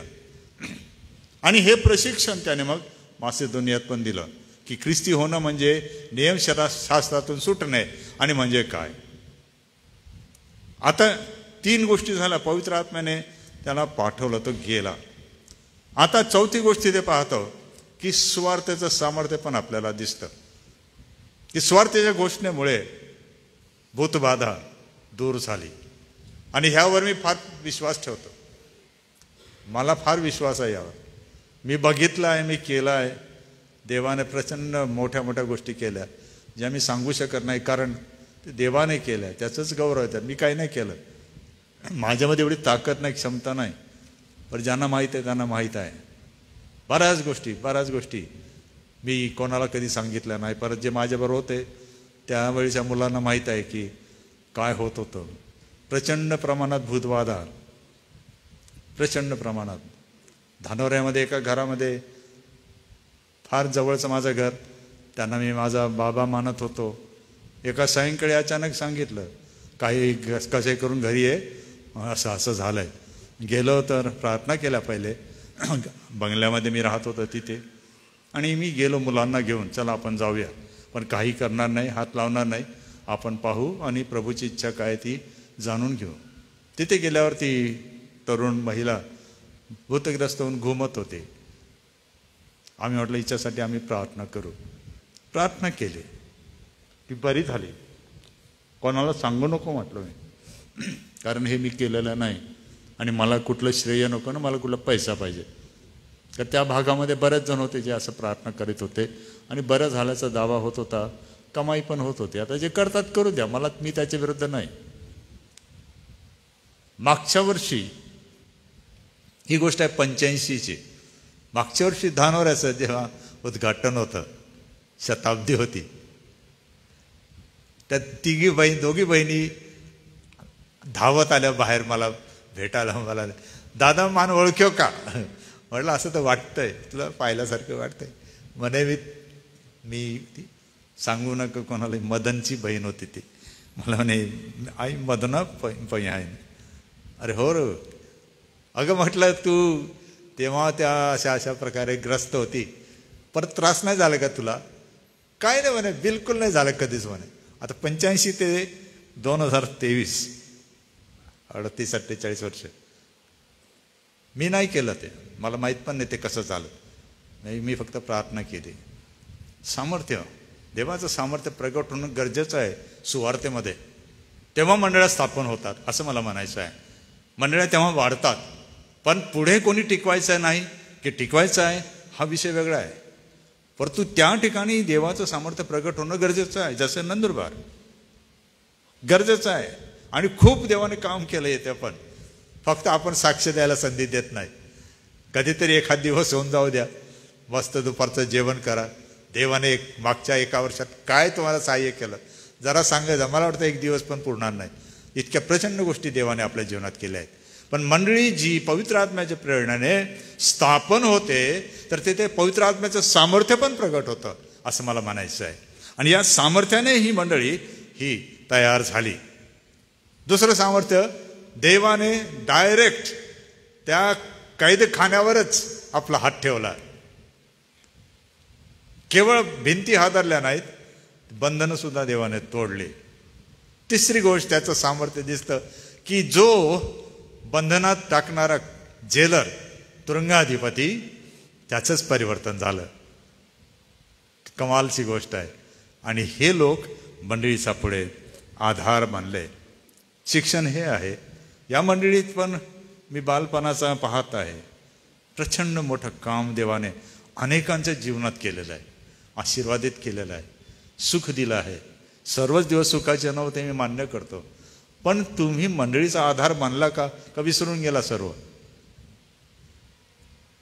म्हणजे भोजन करायचं नंदुरबार मधल्या हॉटेलमध्ये, परंतु प्लास्टिक मनी असल्यामुळे पेमेंट कुठूनही करू शकतात. सहसा आपण जेथे राहत होते ते आपण विचार करायला पाहिजे की मी कोठे आशीर्वादित झाले, कोठे मला देव भेटला, कोठे मला ख्रिस्त आढळला, कोठे माझ्यावर दया करण्यात आली. माझी काही कर्तव्य आहेत ते मी करायला पाहिजे. जेव्हा अशी मनोवृत्ती निर्माण होते त्याला सुद्धा पवित्र आत्म्याची आवश्यकता असते. आणि म्हणून ही मंडळी आपल्याला शिकवते की असं होऊ शकतं. शेवटली महत्त्वाची गोष्ट म्हणजे यामध्ये आपल्याला हे दिसतं की ह्याचं पत्रप्रयोजन जे आहे ते तुम्हाला फक्त वाचून दाखवतो, तुम्ही लक्षात घ्या. पौल मंडळीचे आभार मानतो. पहिल्या 11 वचनांमधला सारांश हा आहे. आणि ही आवश्यकता आहे की सेवकांनी नेहमी आठवण करताना आपल्या मंडळांचे आभार मानले पाहिजे. जेथे तुमचा संबंध आला त्या मंडळांचे मनापासून आभार मानून देवाचा धन्यवाद केला पाहिजे. ही फार महत्त्वाची गोष्ट आहे. पौलाकडून हे आपण शिकतो की तो आभार मानतो देवाचे. कोणासाठी? मंडळीसाठी पण, आणि मंडळींनी जे त्याच्यासाठी केलं त्याच्यासाठी. दुसरी गोष्ट आहे, त्याला काय माहिती द्यायची होती. आता मी ते सांगत नाही की तिथे खोटे शिक्षण देणारे कसे आले होते, परंतु त्याला माहिती हवी होती, ती त्याला मिळाली. एफब्रित नावाचा त्याच्याबरोबर होता जो सेवक फिलिपीकडचा, त्याला मग त्याने पत्र देऊन पाठवलं की तू जा आणि हे पत्र त्याला दे. आणि ह्या प्रवासामध्ये एफप्रदीत जेव्हा त्या पौलाला भेटायला गेला तर त्याने आपला जीव धोक्यात घातला, फार आजारी पडला, जेमतेम वाचला. पौल म्हणतो तो मरावयास टेकला होता. छोटीशी सेवा करणारे सेवकां, प्रेषितांची आणि मंडळीची जी दुवा फळी आहे, मधली ब्रिज आहे, हे असे लोक असतात जीवाची जोखीम घेतात. आणि हे फार महत्त्वाचं आहे. त्यांना आपण कधी विसरू नये. आपल्याला कळणार नाही की त्यांनी आपला जीव धोक्यात घातला होता. आणि हे आवश्यक आहे. काही जण आपल्यामध्ये आहेत ज्यांचा जीव त्यांनी धोक्यात घातला, कोणाला तरी वाचवण्यासाठी, कोणाचं तरी भलं करण्यासाठी. माझ्या जीवनात असंख्य लोक आले सुरुवातीपासून आतापर्यंत. सर्वात पहिले तर माझा जीव एका लहान मुलाने वाचवला. कसा वाचला हा इतिहास मोठा आहे, मी ते सांगत नाही, कधी कोणाला सांगितलं नाही, पण माझे साक्षीदार आहेत ज्यांना माहीत आहे काय झालं होतं. ते महत्त्वाचं, मी त्याला कधी विसरू शकत नाही. त्याला आशीर्वाद द्यावा ही मी नेहमी प्रार्थना करतो. काही मधले लोक आहेत, पौल म्हणतो मी त्यांची आठवण करतो, एपफ्रीत त्यापैकी आहे. हे सर्व मी का करतो? तुम्ही धीर धरा, छळ होत आहे, कमीपणा आलेला आहे, नुकसान होत आहे, धंदे बुडत आहेत, धीर धरा. पण आपला आपसात लट ऐक्य तुटू देऊ नका. एकीमध्ये बळ आहे असं त्याचा अर्थ आहे. संकट समयांमध्ये तुम्ही किती एकत्र राहता, परिवारात पती पत्नी म्हणून, लेकरबाळ म्हणून, नातेवाईक म्हणून संकटामध्ये एकमेकासाठी उभे राहता का? ते आवश्यक आहे. पौल म्हणतो मंडळी तुला पुढे जायचं आहे, देवाचं गौरव करायचं आहे, गुणगान गायचं आहे, धीर धरावं लागेल तरच तुमचं ऐक्य टिकेल. ऐक्य टिकवण्यासाठी धीर धरायचा नाही आहे, धीर धरायचा आहे म्हणजे ऐक्य टिकेल. गरिबी आली पण त्यांनी काय केलं? धर्मादाय म्हणजे पैसे गोळा केले आणि कुठे पाठवले? यरुशलेमला. साधारणपणे 1300-1400 किलोमीटर लांब आता यरुशलेम होतं इथून. गरिबी आलेली आहे, दुष्काळ पडला होता, लोकांना खायला प्यायला नाही, मंडळीचे लोक उपाशी आहेत हे त्यांना कळलं होतं. त्यांनी त्या गरिबीतून पैसा गोळा केला, त्यांना पाठवलं. आपण सुद्धा SM मध्ये तेच करतो. आपण खूप श्रीमंत आहोत असं नाही, संख्येच्या मानाने पाहिलं तर फार थोडे लोक आहे की जे बरंच चांगलं कमवतात आणि देवाची स्तुती असो, मला आनंद वाटतो. परंतु गरीब जे आहे ते देऊ शकत नाही का? पौल असा प्रश्न विचारतो.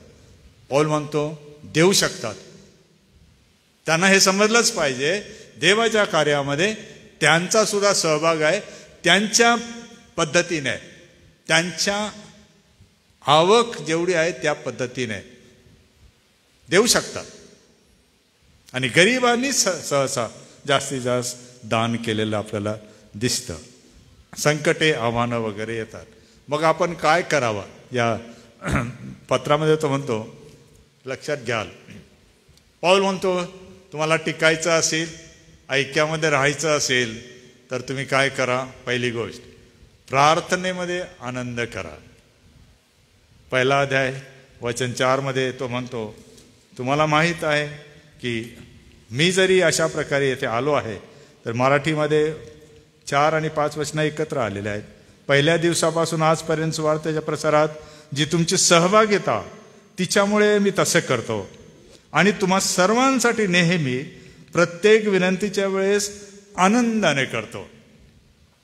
प्रार्थना तुम्हाला आनंददायी बनायला पाहिजे, असायला पाहिजे. आणि हे दिसतं की बऱ्याचदा प्रार्थनेची घंटी वाजून पण लोक प्रार्थनेच्या वेळेला, मी रविवार नाही म्हणत, सहसा दिसत नाही. कंटाळा येतो फार. आजकाल ऑनलाईन असल्यामुळे घरी करता ठीक आहे. देवाने पण ऑनलाईन तुम्हाला नोटा दाखवून दिल्या, समजा 2,000-2,000च्या नोटा. देव पण म्हणाला ऑनलाईन मला, ऑनलाईन तुला. हातात येणार आहे. आरोग्य ऑनलाईन किती बरं होऊन जाईल, बिचारे डॉक्टर लोक घरी बसतील. असं होतं का? ऑनलाईन ठीक आहे, ते पण करतात, ठीक आहे, ते एक तंत्रज्ञान आहे. काही ठिकाणी ते नाही चालत ना. तुम्हाला प्रत्यक्ष वास्तविकतेमध्ये आभासी जगातून बाहेर निघावं लागेल. आणि गरीब सहसा एका फार मोठ्या प्रश्नाला तोंड देतात. तो प्रश्न म्हणजे त्यांचं जग हे कल्पनेचं असतं. काय करू दादा, काय करू सर? अरे काय करू म्हणजे काय? मी फार गरीब आहे, मला असं आहे, मग माझी पत्नी असे, माझी लेकरं असे, माझा नवरा असा, सगळे गाराणे सांगतात म्हणून काय करू म्हणून मी फार गरीब आहे. अरे मग तू दारू का पितो? काय करू साहेब, मी गरीब आहे म्हणून दारू पितो. अरे जे श्रीमंत करीत नाही ते शोक तू करतो. किती पैसा आहे तुझ्याकडे? असं कधी झालं का? असं व्हायला पाहिजे ना की गरिबी आली म्हणून आपण वाईट ते करायचं बंद करायला पाहिजे. पैसा फेकायला नको, थुकायला नको, अशा वाईट व्यसनांमध्ये घालवायला नको. उलट ते वाचून आपण पुढे जायला पाहिजे. आपण तसं करत नाही. मग त्या व्यसनाने, त्या करण्याने, कोणतीही असते ती गोष्ट, आजार येतात, मंडळीने धावायचं, पैसे मोजायचे, डॉक्टरांना विनंत्या करायच्या, त्यांना मदत करायची. आयुष्यभर तेच चालतं. नैसर्गिक आजारी येतात, ते मी मान्य करतो. मला जे सर्दी पडस होईल ते तुम्हाला पण होईल. परंतु काही आजार आपण विकत घेतो ना, जे नको खायला, नको प्यायला, ते नको करायला, ते करतो ना आपण. आणि मग आपण रडगाणं नेहमी आम्ही गरीब आहोत. हो ना, तुम्ही गरीब आहात पण भिकारी आहात का? हा प्रश्न महत्वाचा आहे. समजला का तुम्हाला फरक? मंडळीने हा फरक लक्षात घेण्याची गरज आहे की we all are poor but we are not beggars. आम्ही सर्व गरीब आहोत. भारताच्या या महान द्वीपामध्ये सर्व ॲव्हरेज 80% जनता ही त्या लेवलमध्ये आहे ना. तुम्ही पण आणि मी पण मोडतो ना. पण आपण भिकारी आहोत का? नाही, आपण भिकारी नाही. बनू पण नका. देवाची इच्छा नाही. गरज लागेल तर मागा, ते मी त्यावर विश्वास ठेवतो. पण ही घोषणा मी 90 सालापासून करीत आहे की I am a poor, I am not beggar. मी गरीब आहे, मी भिकारी नाही. तुम्ही काही म्हणा, मला त्याची चिंता नाही. तुम्ही म्हणाल याच्या घरासमोर गाडी उभी आहे, 2 मजली घर लागलेलं आहे, मुलगा एवढा मोठा बॉस आहे, मुलगी जावई असे आहेत, काही म्हणा, ते माझ्यासाठी मिळवत नसतात आणि मी करत नाही. मी आहे, मी देवावर विश्वास ठेवून माझं जीवन जगतो. पण मला एक सत्य शिकायला मिळते हे की मी गरीब आहे, कारण अनेक लोक गरीब आहेत. तर त्याच्यामध्ये काय विशेष आहे? पण म्हणून गरिबीमध्ये अधिक खोल मला टाकणाऱ्या गोष्टी मी करणार नाही. मी बाहेर येण्याचा प्रयत्न करेन, सन्मार्गाने येईन, पण वाईट ते करणार नाही. तर ही गोष्ट समजणं गरजेचं होतं. पौल त्यांना सांगतो की मी तुमच्यामध्ये आनंद काय करतो, कारण तुम्ही गरीब असतानाही अशा गोष्टी केल्या नाहीत. तुम्ही हे पत्र वाचाल ना तर तुम्हाला एकही अपराध, एकही चूक ते लोक करत होते याचा उल्लेख याच्यात नाही. कमाल आहे. दुसरे पत्र वाचा तुम्ही, अरे बापरे, यादीच्या यादी सापडते. हे लोक गरीब असून तसं जीवन जगू लागले. का? तर त्यांना माहित होतं ख्रिस्त प्राप्तीचा आनंद हा फार आगळा वेगळा आहे. काही अध्यक्ष वगैरे ते तुम्हाला वाचायला मिळतात, मी त्याबद्दल बोलत नाही. पहिली गोष्ट तो म्हणतो, मला तुमच्याविषयी असं वाटणं, म्हणजे आनंद करणं आणि विश्वास ठेवणं, 6व्या वचनातून सांग मला आवडतं. पहिली गोष्ट, कशाला मला आवडतं असं? कारण सुवार्ते संदर्भात माझ्या बंधनात तुम्ही माझ्याबरोबर कृपेचे भागीदार झाला. तो म्हणतो मी जेलमध्ये राहिलो, तुम्हाला वाईट वाटलं, माझ्याबरोबर तुम्ही कैदी झाला असं तुम्हाला वाटलं, ती आत्मीयता तुमच्यामध्ये होती, म्हणून मला आनंद वाटतो. दुसरी गोष्ट, सुवार्तेच्या प्रत्युत्तरात तुम्ही माझ्याबरोबर राहिला. तुम्ही असं म्हटलं नाही हो, आम्ही थोडी बोलतो, हे आम्ही थोडी घोषणा करतो. तो किलिकियाचा आलेला तार्सस्कर पाऊल, जो शाऊल आहे ना, तो हे सांगून गेला, आम्ही थोडी घोषणा केली. असे मंडळी म्हणत नव्हती. ते म्हणत होते जे प्रेषित पाऊल बोलला ते आम्ही मान्य केलेलं आहे, आम्ही त्याचं समर्थन करतो. विचारा काय विचारायचं तर. आणि लोक विचारत होते, प्रत्युत्तर देत होती मंडळी. तिसरी गोष्ट, स्वार्थे संदर्भात समर्थन. पाऊल देवाने पाठविलेला प्रेषित आणि घोषणाकर्ता व शिक्षक आहे हे त्याने मान्य केलं होतं आणि ते त्याचं समर्थन करत होते. ह्या मंडळीच्या गुणलक्षणांमुळे फिलिपाईची मंडळी फार मोठी पुढे गेली. हे याचं कारण काय की ख्रिस्ताची जी प्राप्ती होती ती त्यांना त्याग करायला प्रेरणा देत होती, सहभाग घ्यायला प्रेरणा देत होती आणि त्यामध्ये काम करून देवाचा गौरव कसं करता येईल, दान कसं देता येईल, या गोष्टी करण्यामध्ये त्यांना महाआनंद प्राप्त होत होता. आणि म्हणून हे पत्र वाचताना ही जी प्रस्तावना आहे, येथेच मी थांबणार आहे, की एक गोष्ट लक्षात घ्या की पाऊल म्हणतो मंडळी तुला या कारणांमुळे तुम्हाला मी कुठे बाळगून, म्हणजे वाहत, ही तर इंग्रजीत फार सुरेख आहे ते. तो म्हणतो I carry you in my heart. जसे काही गर्भवती स्त्री असते. ओझं आहे पण आनंद पण आहे. दोन्ही गोष्टी आहेत. तो तुम्ही हृदयामध्ये तुम्हाला बाळगतो. तो जो शब्द आहे तो तसा आहे की जेथे जेथे मी जातो, मी आपल्या हृदयावर हात ठेवतो, मला एकदम तुमची आठवण येते. फिलपाई काही बरोबर मी हृदयावर हात ठेवतो, फिलपाई प्रार्थना करतो, तुमची आठवण करतो, फिलपाई मला आठवतं. खरोखर हा जो ख्रिस्त प्राप्तीचा आनंद आहे तो तुम्हाला सर्व परिस्थितीमध्ये मंडळीला आपल्या अंतःकरणामध्ये बाळगण्यासाठी प्रेरणा देतो. आणि म्हणून एसे चर्च किंवा ज्या मंडळीच्या तुम्ही आहात ती मंडळी आज तुमच्या कुठे आहे? कामापुरती आहे, नावापुरती आहे, पदापुरती आहे, कशासाठी आहे? काय तिला तुम्ही आपलं मूल जशी आई वाहते तसं तुम्ही वाहता? ही जी मनसा आहे, ही जी तळमळ आणि कळवळ आहे, पौल आपल्याला दाखवतो. म्हणून आपण येथेच थांबताना हा विचार घेऊन जाऊ. ख्रिस्त प्राप्तीचा आनंद ज्याला मिळतो ते मंडळीला आपल्या अंतःकरणामध्ये वाहतात, बाळगतात, म्हणजे वाहतात. कसं? एक आई होणाऱ्या मुलाला आपल्या पोटात वाहते. देव करो तुम्हाला सहाय्य करू आणि पुढच्या वेळेस कंटिन्यू करू आपण यावर. आणि देव तुम्हाला सहाय्य करताना हा विचार आज घेऊन जाऊ. ख्रिस्त प्राप्तीचा महाआनंद असल्यामुळे आपण काही गोष्टी लक्षात ठेवल्या पाहिजे. आणि त्याचा सारांश करता एवढंच, जेथे आपण सहभागितेला जातो, जी आपली मंडळी आहे किंवा चर्च आहे, ती आपल्या कोठे असायला पाहिजे? नेहमी आपल्या अंतःकरणात असायला पाहिजे. तिला आपण व्हायला पाहिजे. आणि देव करो की ही प्रेरणा या दिवसात आपल्याला मिळो. ही आपण प्रार्थना करू. देव बापा, आम्ही प्रार्थना करतो की हे होत असताना पौल सर्व मेहनत, श्रम, त्रास, मारहाण, छळ सहन करतो, गरिबी सहन करतो. परंतु तो 10 वर्षांनी जेव्हा पाहतो, तो म्हणतो, फिलिपाईची मंडळी, मी 10 वर्षे तुम्हाला माझ्या अंतःकरणात बाळगून आहे.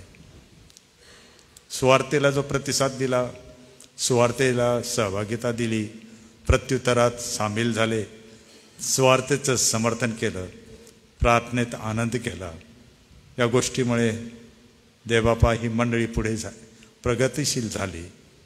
हो दे, येसे चर्चेसमधील सर्व मंडळ्या या प्रकारे बनतील, महाराष्ट्रातील बनतील आणि तुझं गौरव होईल. प्रार्थना प्रभू येशूच्या नावाने करतो बापा, तू आई. आमेन.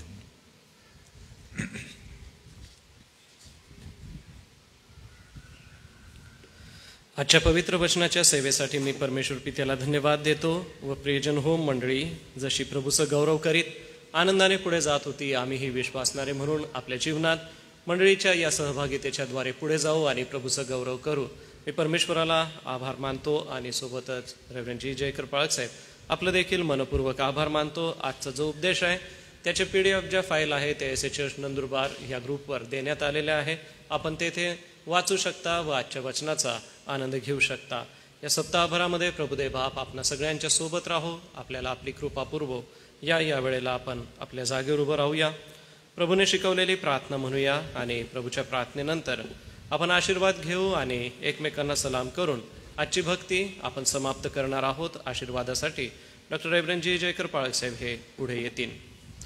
हे आमच्या स्वर्गातील पित्या, तुझे नाव पवित्र मानले जाऊ, तुझे राज्य येऊ, जसे स्वर्गात तसेच पृथ्वीवर.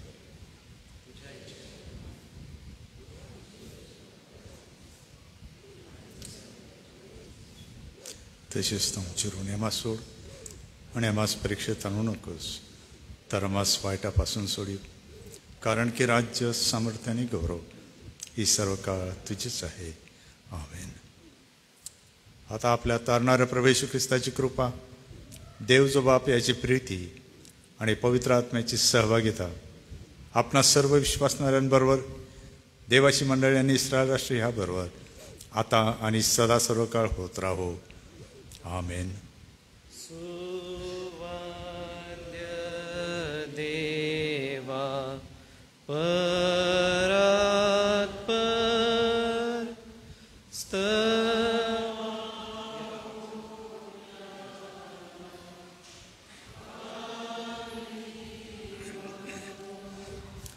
तो बाप पुत्र आत्मा जाण त्रैख्याला द्या अनंत मान. Amen. Thank you very much. God bless you.